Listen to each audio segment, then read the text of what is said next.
Assalamualaikum murid-murid. Hari ini cikgu akan tunjukkan cara untuk masak karimba yang menggunakan kentang, bawang besar, buah petik. Bahan utamanya ialah telur. Okey. Kita juga boleh menggunakan tanah liat untuk membantu proses masak karimba kita. Di sini kita menggunakan bahan-bahan alami atau bahan-bahan semula jadi. Baik, pertama sekali cikgu akan tunjukkan bagaimana untuk memasak karimba menggunakan telur dan tanah liat. Baik. Telur ni kita tak payah pecahkan ya sebab kita menggunakan tanah liat. Jadi kita lihat di sini, kita tengok mana bahagian lonjong, mana bahagian yang atas, mana bahagian yang bawah. Okey, di bahagian atas ni kita kena tebuk sedikitlah supaya sewaktu proses pembakaran itu berlaku, telur tidak akan pecah di dalam tanah liat. Sikit je ya murid-murid, sikit je kita buat macam ni, sikit je. Kemudian kita ambil tanah liat je. Tanah liat tahu, bukannya tanah yang lembik dekat tempat limbahan tu. Kita ambil tanah liat ni bahagian dalam ya, di bahagian dalam kawasan berair tersebut lah. Kita balutkan dia. Kita mesti balutkan seluruh permukaan telur ni menggunakan tanah liat. Kita tutup keseluruhan telur ini ya.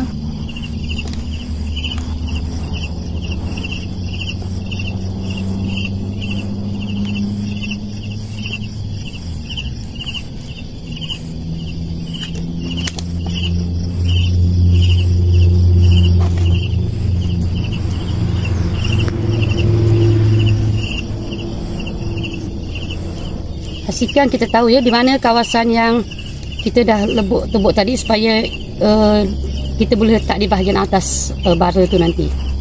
Baik, kita ketepikan dahulu telur yang kita dah salut menggunakan tanah liat tadi ya. Yang kedua ialah melibatkan telur dan juga bawang besar. Baik, langkah pertama kita perlu potong bawang menjadi dua bahagian. Kemudian kita buanglah sebahagian daripada ni, kita lubangkan. Okey, untuk ini kita menggunakan alat tajam. Jadi murid-murid kena berhati-hati dan mohon ada bantuanlah daripada ibu bapa untuk memerhatikan bagaimana cara kita hendak menggunakan alatan tajam itu bagi membentuk lubang di dalam bawang kita ya. Kita gunakan sudu. Kita korek pelan-pelan. Kita kena genggam macam ni ya supaya bawang tu tak hancur. Okay. Kita bukan buang semua ya. Kita buang sikit sahaja.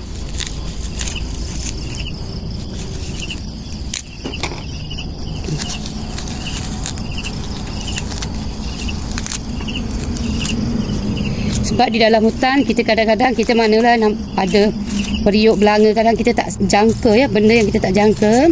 Kita cuma bawa bawang. Jadi kita dah lapar ni, macam mana nak masak? Itu sahaja yang kita ada. Jadi guna kreativiti kita. Jadikanlah bawang ini sebagai alas. So lepas tu apa yang kita perlu buat? Kita perlu lubangkan. Okey, dah lubang kan? Nampak ya, dah lubang. Di sini pun kita kena korek sikit lah. Dia ada alur kan, so kita potonglah, kita korek bahagian alur yang kita nak tu.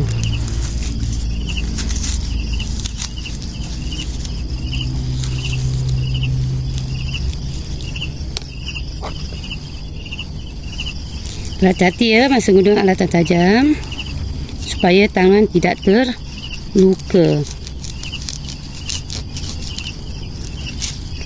Okey,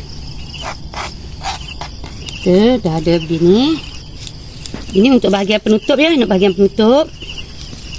Kemudian apa yang perlu kita buat ialah kita perlu pecahkan telur dan tuang ke dalam ruang ini.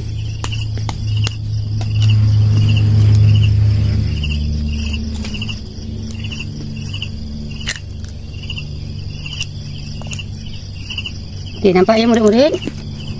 Telur di dalam bawang. Kemudian kita akan tutup lah. Dan untuk bagi penutupnya kuat, kita kena sematkan dia dengan lidi untuk dia menjadi kuat. Baik.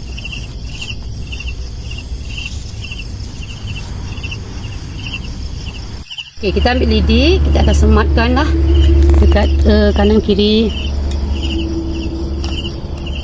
supaya tak langgar. Tapi ni kita okey.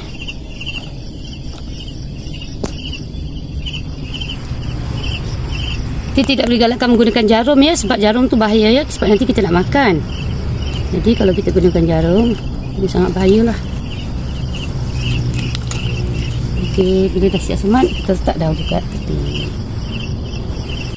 Seterusnya kita akan menggunakan kentang dan juga telur. Caranya sama seperti bawang besar tadi. Kita perlu potong, kita perlu korek, jadikan dia, mendapatkan dia satu lubang. Kalau andainya kita tidak jumpa kentang, kita juga boleh menggunakan buah betik muda. Okey, boleh betik muda ni lagi senang kerana dia dah ada lubang. Kita hanya tinggal potonglah. Okay. Sini cikgu menggunakan kentangnya. Pertama sekali kita kena potong. Kita bukan potong sama rata tau. Kita potong di bahagian badan lebih banyak, lebih besar berbanding bahagian penutup. Sama juga seperti bawang tadi. Kita perlu korek dia.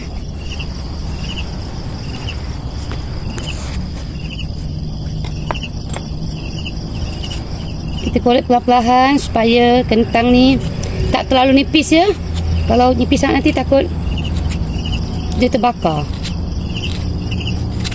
Okey, kita keluarkan isi dia.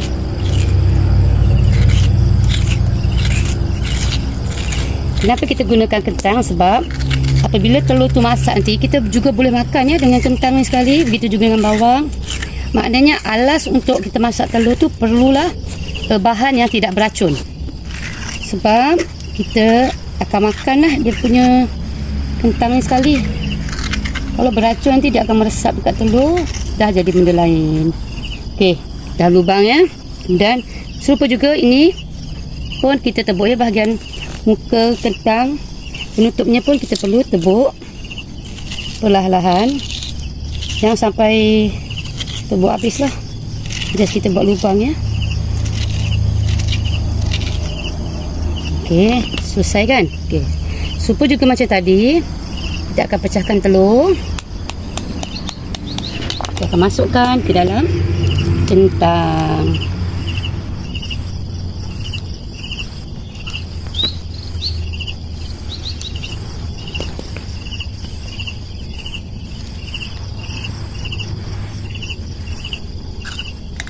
Okey, kemudian kita perlu tutuplah kentang ni. Sematkan gunakan lidi.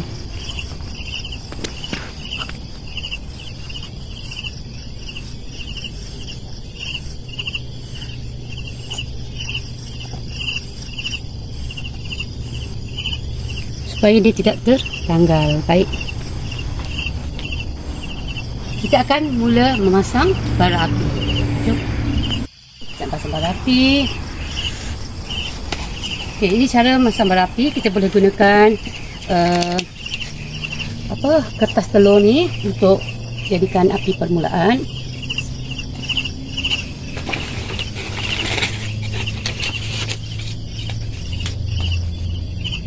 Lepas tu kita letaklah terkurung itu bara api kayu arang. Kita akan hasilkan bara ya.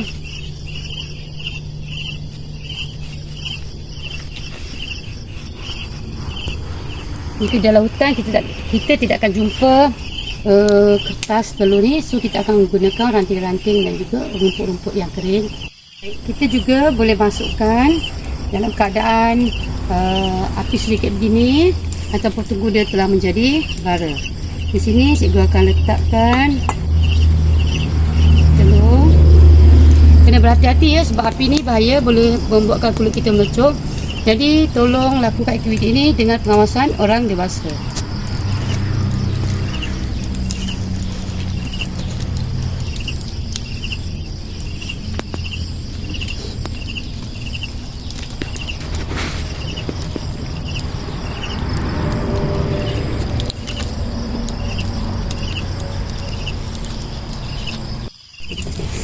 Baik, kita boleh lihat bara ya. Bara ni bolehlah kita dekat-dekatkan dengan hasil kita punya masak karimba ni supaya dapat memberi haba pada kentang, telur dan juga di dalam tanah liat. Sambil tu kita akan kipaslah supaya bara itu sentiasa ada.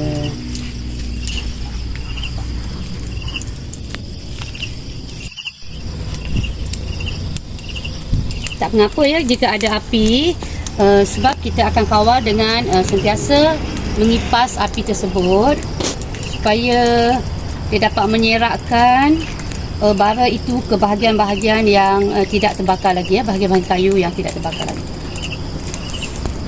Pastikan aktiviti ini dalam pengawasan orang dewasa ya. Kita boleh saksikan ya bara api. Lihat.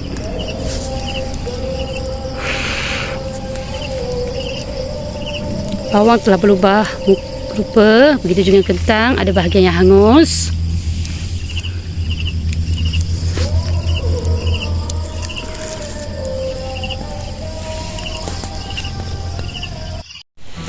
Baik, inilah hasil masak karimba kita yang berasaskan telur. Kita boleh lihat ini adalah kentang, telur yang di dalamnya. Baik, kita akan buka ya murid-murid. Tada, kita tengok. Baik, kentang ni lembut, so kita juga boleh makan lah isi kentang ni ya. Okay, ini telur dan kentang. Kemudian kita lihat pula bawang, telur di dalam bawang.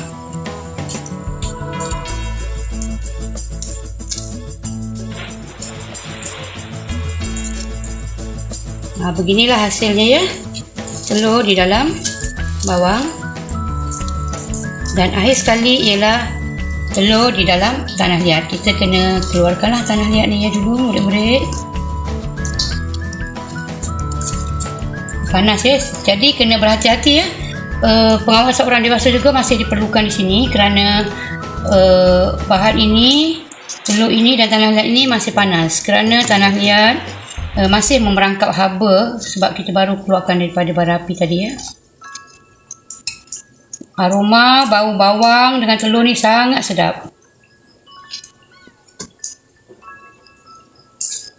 Kemungkinan untuk telur menjadi separuh masak sewaktu kita masak menggunakan tanah liat juga boleh berlaku ya.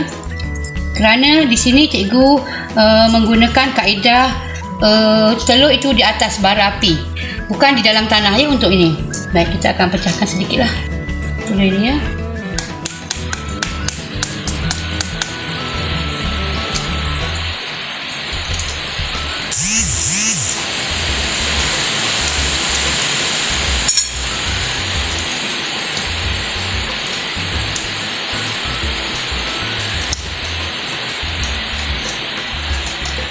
Okay, dia menjadi telur separuh masak ya telur ni. Kita boleh lihat di sini telur separuh masak ya. Jika kita panaskan lagi lama sedikit, dia akan menjadi telur betul-betul masak lah. Baik, ini sahaja masak karimba kita pada kali ini. Ini adalah 3 jenis masak karimba. Jadi murid-murid boleh memilih salah satu kaedah ini, sama ada menggunakan telur dan bawang besar, telur dan kentang, ataupun telur disalut menggunakan tanah liat. Selamat belajar dan selamat menghasilkan masak karimba berasaskan telur.